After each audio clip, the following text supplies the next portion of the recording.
ഇന്ന് നമ്മൾ 4 മണി ചായയുടെയൊക്കെ കൂടെ കഴിക്കാൻ വേണ്ടിയിട്ട് വളരെ പെട്ടെന്ന് അതുപോലെ തന്നെ ഒരുപാട് കൺഫ്യൂഷൻസ് ഒന്നും ഇല്ലാതെ കുറച്ച് ചേരുവകൾ ഉപയോഗിച്ചിട്ട് ഉണ്ടാക്കാൻ പറ്റുന്ന ഒരു മുട്ട പോളയാണ് ചെയ്യുന്നത്. ഇത് കാണുമ്പോൾ നമ്മളൊരു സ്പോഞ്ച് കേക്ക് പോലെയൊക്കെ തോന്നുമെങ്കിലും പെർഫെക്റ്റ് ആയിട്ട് കേക്കിൻ്റെ ടേസ്റ്റ് അല്ല, ഏകദേശം ആ ഒരു ടേസ്റ്റ് നമ്മൾ പണ്ടൊക്കെ ഉണ്ടാക്കിയിരുന്ന പോള ഉണ്ടല്ലോ അതാണ്. അപ്പോൾ ഇതെങ്ങനെയാണ് ചെയ്യാന്നുള്ളത് നോക്കാം. അപ്പോൾ ആദ്യം നമുക്ക് മിക്സിയുടെ ജാറിലേക്ക് ഒരു 3 മീഡിയം സൈസിൽ വരുന്ന കോഴിമുട്ടയാണ് ഞാനിവിടെ എടുത്തിട്ടുള്ളത്. അത് പൊട്ടിച്ചൊഴിച്ചു കൊടുക്കാം. ഇതിലേക്കൊരു 1/2 ടീസ്പൂണിൻ്റെ അടുത്ത് ഏലക്കപ്പൊടി ചേർത്ത് കൊടുക്കുന്നുണ്ട്. അതായത് പഞ്ചസാരയും ഏലക്കയും കൂടെ കൂട്ടി പൊടിച്ച് വെച്ചിട്ടുണ്ടായിരുന്ന പൊടിയാണ് കേട്ടോ, അതിൽ നിന്നാണ് എടുത്തിട്ടുള്ളത്. ഇനി ഏലക്ക മാത്രമാണെങ്കിൽ 2-3 ഏലക്കായ അങ്ങ് ഇട്ട് കൊടുത്താലും മതി. ഇതിൻ്റെ കൂടെ എത്രത്തോളം ഫ്ലേവർ വേണമെന്ന് നോക്കിയിട്ട്. ഇതിലേക്ക് ഇപ്പോൾ ഒരു നാടൻ ടേസ്റ്റ് ആയിക്കോട്ടെ എന്ന് വിചാരിച്ചിട്ടാണ് നമ്മൾ ഏലക്കാപ്പൊടി ഇട്ട് കൊടുത്തിട്ടുള്ളത്. വാനില എസൻസ് ആണ് മതി എന്നുണ്ടെങ്കിൽ 2-3 തുള്ളി അത് ആക്കി കൊടുത്താലും മതി കേട്ടോ.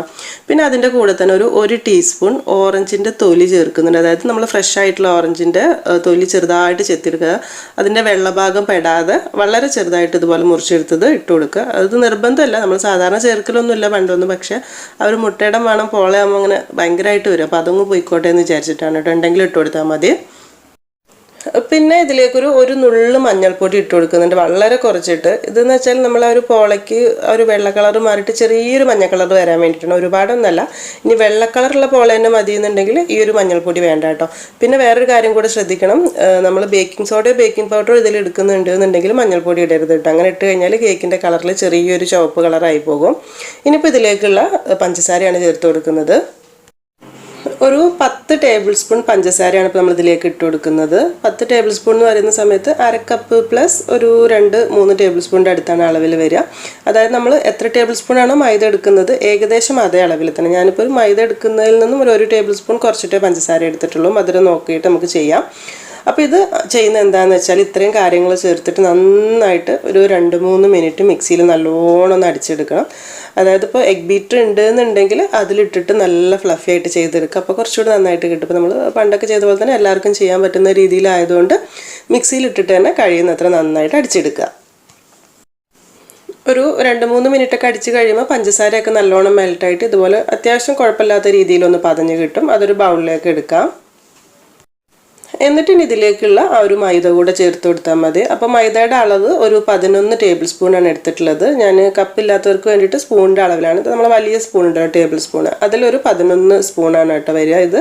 അപ്പോൾ അത് കുറച്ച് ചേർത്തായിട്ട് ഈ സമയത്ത് മിക്സാക്കി കൊടുക്കുക. ഒന്നിച്ചല്ല, ഒരു ഇത്തിരി ചേർത്തിട്ട് നല്ലോണം ഒന്ന് മിക്സാക്കി എടുത്താൽ മതി. ഈ ഒരു മൈദ കപ്പ് അളവിൽ പറയുകയാണെങ്കിൽ ഒരു 1/2 കപ്പ് പ്ലസ് 3 ടേബിൾ സ്പൂൺ ഉണ്ടാവും. ഏകദേശം ഒരു 3/4 കപ്പിൻ്റെ അടുത്താണ് നമ്മൾ മൈദ എടുക്കുന്നത്. ഇനിയിപ്പം ബേക്കിംഗ് സോഡ ചേർക്കുന്നുണ്ട് എന്നുണ്ടെങ്കിൽ ഈ സമയത്ത് ഒരു 1/4 ടീസ്പൂൺ ബേക്കിംഗ് സോഡ മൈദയിൽ ഇട്ടിട്ട് മിക്സാക്കി ചേർത്ത് കൊടുക്കുക. ഞാൻ പറഞ്ഞ കാര്യം ശ്രദ്ധിക്കണം, നമ്മൾ തുടക്കത്തിൽ ചെയ്ത പോലെ മഞ്ഞൾപ്പൊടി ചേർക്കുന്നുണ്ടെങ്കിൽ ബേക്കിംഗ് സോഡ എടുക്കുന്നുണ്ടെങ്കിൽ മഞ്ഞൾപ്പൊടി ഒഴിവാക്കണം കേട്ടോ. മഞ്ഞ കളർ വേണമെങ്കിൽ ഫുഡ് കളർ എന്തെങ്കിലും ചേർത്താൽ മതി, അല്ലെങ്കിൽ വെള്ള കളറിൽ ചെയ്താൽ മതി. ഇത് നന്നായിട്ടൊന്ന് മിക്സാക്കി എടുക്കുക. ഇപ്പോൾ മൊത്തത്തിൽ മൈദ ചേർത്തിട്ട് ഇതുപോലെ മിക്സാക്കി എടുത്തിട്ടുണ്ട്. ഇതിൽ പിന്നെ നമ്മൾ ഓയില് പാല് ഒന്നും എടുക്കുന്നില്ല കേട്ടോ, ഇങ്ങനെ തന്നെയാണ്. ഇനി ചെയ്യേണ്ടത് എന്താണെന്ന് വെച്ചാൽ ഒരു പഴയ തവ എന്തെങ്കിലും ചൂടാക്കി എടുക്കുക. അതിൻ്റെ മേലെ പ്രഷർ കുക്കർ വെച്ചിട്ട് അതിലേക്കാണ് നമ്മൾ ഈ ഒരു മാവ് ഒഴിച്ചിട്ട് ബേക്ക് ചെയ്തെടുക്കുന്നത്. അപ്പോൾ ഇതിന് പകരം വേണമെന്നുണ്ടെങ്കിൽ സോസ് പാനിൽ വേണമെങ്കിലും ചെയ്യാം. അപ്പോൾ ആദ്യം ഇതിലേക്ക് കുറച്ചൊരു നെയ്യാക്കി കൊടുക്കുക. നെയ്യാക്കുന്നത് തന്നെയായിരിക്കും നല്ലത്. മൊത്തത്തിലൊന്ന് ബ്രഷ് ചെയ്ത് കൊടുക്കുക സൈഡിലേക്കൊക്കെ ഒട്ടിപ്പിടിക്കാതിരിക്കാൻ വേണ്ടിയിട്ട്. എന്നിട്ട് ഇതിലേക്ക് ആ ഒരു ബാറ്റർ ഒഴിച്ചു കൊടുക്കുക. അപ്പം ഈ സമയത്ത് നമ്മൾ അടിയിൽ വെച്ചിട്ടുള്ള പാന് നന്നായിട്ടൊന്ന് ചൂടാക്കിയിട്ടുണ്ടായിരുന്നു കേട്ടോ. അതിൻ്റെ മേലെ നമ്മൾ ഈ കുക്കറും വെച്ചിട്ട് ചെറുതായിട്ടൊരു ചൂടുള്ളതിലേക്കാണ് ഒഴിച്ചു കൊടുക്കുന്നത്. ഭയങ്കരമായിട്ട് ചൂടല്ല, എന്നാൽ ചെറിയൊരു ചൂടുണ്ട് താനും. അപ്പോൾ ഇത് മൊത്തത്തിൽ ഒഴിച്ചു കൊടുത്തിട്ട് ഇനി കുക്കർ അടച്ച് വെച്ചിട്ട് നമ്മൾ ബേക്ക് ചെയ്തെടുക്കുകയാണ് ചെയ്യുന്നത്. ഇതിന് അടച്ചു വെക്കുന്ന സമയത്ത് വെയിറ്റ് വെക്കേണ്ട ആവശ്യമില്ല കേട്ടോ. ഇങ്ങനെ തന്നെ വെച്ചിട്ട് ഒരു ചെറിയ തീയിൽ ഒരു 20-25 മിനിറ്റ്, 20 മിനിറ്റ് കഴിയുമ്പോൾ ഒന്ന് തുറന്ന് നോക്കാം. എന്നിട്ട് ആയിട്ടില്ലെങ്കിൽ 5 മിനിറ്റ് കൂടെ വെച്ച് കൊടുത്താൽ മതി. ഞാനിപ്പോൾ ഒരു 25 മിനിറ്റാണ് ഇവിടെ മൊത്തത്തിൽ കൊടുത്തിട്ടുള്ളത്. അപ്പോൾ കറക്റ്റായിട്ട് തന്നെ പാകത്തിന് ബേക്കായി വന്നിട്ടുണ്ട്. പിന്നെ നമ്മൾ ഇതിൽ മുട്ട ബീറ്റർ വെച്ചിട്ട് അടിച്ചിട്ടില്ല, അതുപോലെ തന്നെ ബേക്കിംഗ് സോഡ ഒന്നുമില്ല. അതുകൊണ്ടാണ് ഒരുപാട് ഇങ്ങനെ പൊങ്ങി വരാത്തത്. പക്ഷേ കറക്റ്റ് ഒരു പോളൻ്റെ ടേസ്റ്റിൽ തന്നെ ആയി വന്നിട്ടുണ്ടാവും. ഇനി ബേക്കിംഗ് സോഡ വെച്ചിട്ട് ചെയ്യുമ്പോൾ എങ്ങനെയാണ് പൊങ്ങി വരിക എന്നുള്ളത് ഞാനിപ്പോൾ കാണിക്കാം കേട്ടോ. അപ്പോൾ ഗ്യാസിൽ നിന്ന് മാറ്റിയിട്ട് ചെറുതായിട്ടൊന്ന് ചൂടാറുന്ന സമയത്ത് ഇതുപോലെ സൈഡിൽ നിന്ന് വിട്ട് വരാനായിട്ട് തുടങ്ങിയിട്ടുണ്ടാകും. അല്ലാന്നുണ്ടെങ്കിൽ കത്തി കൊണ്ട് സൈഡൊന്ന് വെടിയിച്ച് കൊടുത്തിട്ട് ഒരു പ്ലേറ്റിലേക്ക് കമഴ്ത്തിയെടുക്കാം. അടിയിൽ പിടിക്കുന്ന പ്രശ്നമൊന്നും ഉണ്ടാവില്ല കേട്ടോ. അതായത് നമ്മൾ തീ കൂടുതലായിട്ട് കത്തിച്ച് കഴിഞ്ഞാൽ ചിലപ്പോൾ അടിയിൽ പിടിക്കുന്ന പ്രശ്നം ഉണ്ടാവും. ഇത് കണ്ടപ്പോൾ കറക്റ്റായിട്ട് തന്നെയാണ് വന്നിട്ടുള്ളത്. കുക്കർ നോക്കുകയാണെങ്കിലും അതിൻ്റെ അടിയിൽ ഒരുപാട് ഒട്ടി പിടിക്കുന്ന പ്രശ്നമൊന്നും വന്നിട്ടില്ല. അപ്പോൾ നമ്മൾ ഈ ഒരു നാടൻ മുട്ടപ്പോള നല്ല പെർഫെക്റ്റ് ആയിട്ട് തന്നെ കിട്ടിയിട്ടുണ്ട്, നല്ല ഉഷാറായിട്ട് തന്നെ കിട്ടിയിട്ടുണ്ട്. ഇത് നമുക്ക് ചൂടോട് കൂടെ തന്നെ മുറിച്ചിട്ട് ചായയുടെ കൂടെ കഴിക്കാം കേട്ടോ. സാധാരണ നമ്മൾ കേക്കൊക്കെ കഴിക്കുന്ന പോലെ ഉണ്ടാക്കിയിട്ട് കുറേയൊക്കെ കഴിഞ്ഞിട്ട് ചൂടൊക്കെ ആറിയിട്ട് മുറിച്ച് കഴിച്ചാൽ അത്രയ്ക്ക് പോരാന്ന് തന്നെയാണ് എനിക്ക് തോന്നുന്നത്. ഈ ഒരു ചെറിയ ചൂടോട് കൂടെ തന്നെ ചായയുടെ കൂടെ കഴിക്കുന്ന ആ ഒരു സമയമാകുമ്പോൾ ചെറിയ ചൂടിലങ്ങ് ഉണ്ടാക്കി കഴിക്കുന്നതാണ് ബെസ്റ്റായി തോന്നുന്നത്. പിന്നെ നമ്മൾ ബേക്കിംഗ് സോഡ ഒന്നും ചേർക്കാത്തതുകൊണ്ട് തന്നെ കേക്കിൻ്റെ ആ ഒരു ടെക്സ്ചറൊന്നും ഉണ്ടാവില്ല, എന്നാലും കുഴപ്പമില്ല, കഴിക്കാൻ നല്ലൊരു ടേസ്റ്റ് ഉണ്ടാവും.